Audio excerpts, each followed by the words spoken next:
చెన్నైతో జరిగిన మ్యాచ్లో Lucknow super Giants grand victory కొట్టింది. చెన్నై విధించిన 188 పరుగుల టార్గెట్ను అవలీలగా ఛేదించింది. లక్నో ఓపెనర్లు అద్భుతమైన ఆరంభం ఇచ్చిన తరుణంలో 16.4 ఓవర్లలో 3 వికెట్ల నష్టానికి లక్ష్యాన్ని ఛేదించింది లక్నో. దీంతో చెన్నై సూపర్ కింగ్స్ పై 7 వికెట్ల తేడాతో విజయాన్ని నమోదు చేసుకుంది. ఐపీఎల్ 2026 సీజన్లో ప్లే ఆఫ్స్ బెర్త్ కోసం ప్రయత్నిస్తున్న చెన్నై సూపర్ కింగ్స్ కు లక్నో సూపర్ జైంట్స్ షాక్ ఇచ్చింది.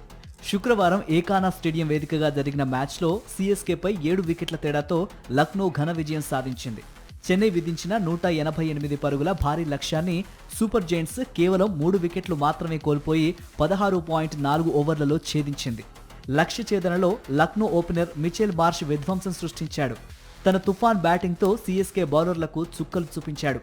మార్ష్ కేవలం 38 బంతుల్లో 9 ఫోర్లు 7 సిక్స్లతో 90 పరుగులు చేసి అవుట్ అయ్యాడు. ఈజీగా సెంచరీ మార్క్ అందుకునేలా కనిపించిన మార్ష్ దురదృష్టవశాత్తు రన్అట్ అయ్యాడు. అతడితో పాటు జోష్ ఇంగ్లీష్, పూరన్లు రాణించారు. సీఎస్కే బౌలర్స్ లో ముఖేష్ చౌదరి, జాన్సన్ తలా ఒక వికెట్ సాధించారు.